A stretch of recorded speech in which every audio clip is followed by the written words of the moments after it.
Hello everyone, আমরা চলে এসেছি আমার ব্লগ পার্ট 2তে, যেটা আগের দিন আপনাদের সঙ্গে শেয়ার করেছিলাম এবং বলেছিলাম পরের ব্লগে আবার দেখা হচ্ছে। তো আমরা এখন চলে এসেছি খাওয়া দাওয়া করে ঘুরতে। হ্যাঁ, আমরা ইকো পার্কে চলে এসেছি সবাই মিলে। যেহেতু সেদিন ওয়েদারটাও ভালো ছিল, প্রচণ্ড রোদ ছিল না প্রথম দিকে, তো সেজন্যই আমরা ঠিক করেছিলাম। যাই হোক, এখানে এসে দেখছি খুবই চড়া রোদ উঠে গেছে, তবে পার্কের ভেতরটায় গিয়ে আমাদের আর অসুবিধা হয়নি, কারণ বিভিন্ন রকম জায়গা ছিল যেখানে রোদ ছিল না, তো সেখানেই বাচ্চারা খেলাধুলো করেছে। ফার্স্টেই আমরা টিকিট কেটে নিলাম, আমার হাজব্যান্ড টিকিট কাটছে, টিকিট কেটে আমরা ঢুকে পড়লাম ভেতরে। আর যাই হোক, এখানে তো বিশাল বড় জায়গা, আমার ছেলের তো মানে আনন্দের সীমা নেই, ও আর কারোর হাতই ধরছে না, ও সমানে দৌড়ে যাচ্ছে ভেতরে, সবাইকে ছেড়ে দিয়ে নিজে আগে আগে চলে যাচ্ছে। ওই দেখুন ছোট্টটা, হ্যাঁ দেখুন ভেতরটা কি অপূর্ব লাগছে, এত গাছপালা, ইকো ফ্রেন্ডলি একটা পার্ক। আর সেকেন্ডলি সূর্যের তাপটাও ছিল তখন, হঠাৎ করে সূর্যটা দেখলাম উঠে গেল, মানে তার আগে ওয়েদারটা মনে হচ্ছিল এই বোধহয় বৃষ্টি নামবে কিছুক্ষণ পরেই, বাট সেটা হয়নি, রোদটাও হয়েছিল, ভালোই হয়েছে। যেহেতু গাছপালা ছিল ফলে রোদের জন্য কোনো সমস্যা আমাদের হয়নি। এখন দুটো পুচকেকে আমরা গাড়ি চড়িয়ে নিচ্ছি। হ্যাঁ, আমার ছেলে তো বিশাল হ্যাপি, যা হয় ছেলেদের আর কি স্বভাব, গাড়িটা প্রচণ্ডই ওরা ভালোবাসে, তো সেজন্য ছোটোবেলায় কিন্তু আমার মেয়ে ভীষণ ভয় পেতে এইসব জিনিস, যে কোনো কিছুতে একা যেতে, কিন্তু আমার ছেলের দেখছি সম্পূর্ণ উল্টো।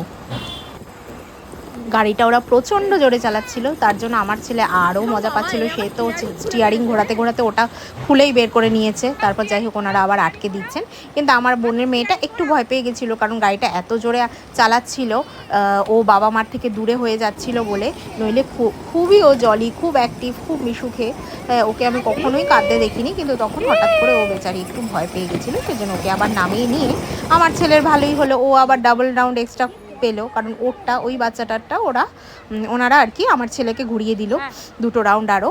দেখুন এখানে কি সুন্দর বাচ্চাদের পার্ক রয়েছে, আর পার্ক না থাকলেও মাঠে বসে থাকলেও সময় পেরিয়ে যায়। আর আমরা একটু ফুটবল এনেছিলাম বাচ্চাদের জন্য, হ্যাঁ, তো ওরা মাঠে গিয়ে খুব দৌড়োদৌড়ি করছিল, ফুটবল খেলছিল, আমার ছেলেকে তো দেখতেই পাচ্ছেন, আর কি বলবো। যাই হোক, আমার খুবই টায়ার্ড লাগছিল, আমি তো এখন একটুতেই টায়ার্ড হয়ে পড়ি, সেজন্য বসে পড়েছিলাম। এদিকে আমার বোন গিয়ে আবার ওদের সঙ্গে খেলা করছিল, বাচ্চাগুলোর সঙ্গে। ওদিক থেকে দেখুন আবার টয় ট্রেন আসছে, খুব সুন্দর লাগছে, বিশাল বড় এরিয়া জুড়ে, তার মাঝখানে একদম ফরেন ফিলিং হচ্ছিল। সত্যি কথা বলতে কি, এই জায়গাটা এত পরিষ্কার পরিচ্ছন্ন, নিট অ্যান্ড ক্লিন, আর পারিপার্শ্বিক যে পরিবেশ, এনভায়রনমেন্ট, তো সবটা মিলিয়ে ভীষণ সুন্দর ছিল। মনে হচ্ছে মানে শীতকালের জন্য তো আইডিয়াল, তো রাত্রিবেলার দৃশ্যটাও খুব সুন্দর। সেজন্য কেউ যদি মনে করেন হালকা গরমে বিকেল সন্ধেবেলার দিকে আসবেন, তখনও তারা মোটামুটি ভালোই এনজয় করতে পারবেন। আর শীতকালে তো কথাই নেই, মানে দারুণ জায়গা। বাচ্চারা একটু খেলাধুলো করার পর আমরা আবার একটু অন্য সাইডে চলে আসছি, এখানে একটু ফরেস্ট টাইপের কাইন্ড অফ ফিলিং।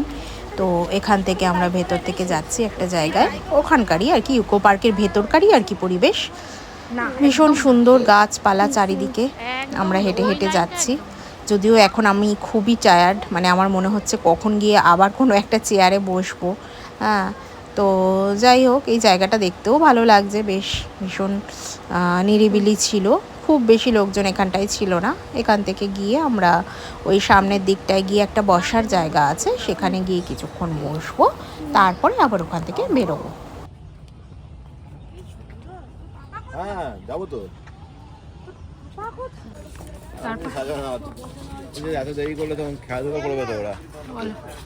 ওলা বললে না আমার বোনের সঙ্গে বেরিয়েছি, ওই যে বলে ওরা আসতোই না, শুধু এখানে এসছি বলে একবার দেখা করে যাবে যাবে, ওখানে এসে বসে আছে।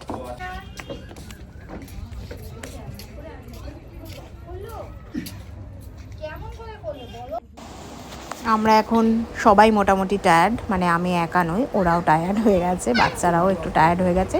শুধুমাত্র টায়ার্ড হয়নি একজন, সেটা হচ্ছে আমার ছেলে, সে একদম বিন্দাস ঘুরে বেড়াচ্ছে। এখানে আমরা একটু বাচ্চাগুলোকে খাইয়ে নেব, একটু কলা খাইয়ে নেব, কারণ ওরা তো বাইরে রেস্টুরেন্টে খুব বেশি খায়নি। তো আমার বোন কলা এনেছিল, ও দিল, আমি আমার ছেলেকে খাইয়ে দিলাম, ওর মেয়েকে খাইয়ে দিল। এবার আমরা বেরোচ্ছি। যাই হোক, ইতিমধ্যেই দেখুন সন্ধে নেমে এসছে, আমাদের বেরোবার পালা। তো দেখুন রাত্রিটা কি সুন্দর লাগছে, যার জন্য আপনাদের বলছিলাম আমি।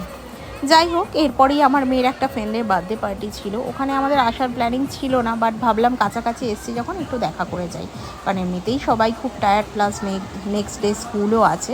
যাই হোক, আমরা এখানে চলে এসেছি। এখানে এর আগেও বহুবার অনেক বার্থডে পার্টিতে এসেছি, বেশ ভালো জায়গাটা বাচ্চাদের খেলার পক্ষে, যদিও আমার মেয়ে একটুও খেলেনি, কারণ ও খুবই টায়ার্ড। এখানে একটু অ্যাটেন্ড করে আমরা আবার বেরিয়ে পড়লাম বাড়ির উদ্দেশ্যে। যাই হোক, আজকে সারাদিনটা অসম্ভব ভালো কাটলো টায়ার্ডনেসের মধ্যেও। তো আপনাদেরও যদি এই ব্লগটা ভালো লেগে থাকে তাহলে দয়া করে লাইক করে দেবেন। Tata, bye bye.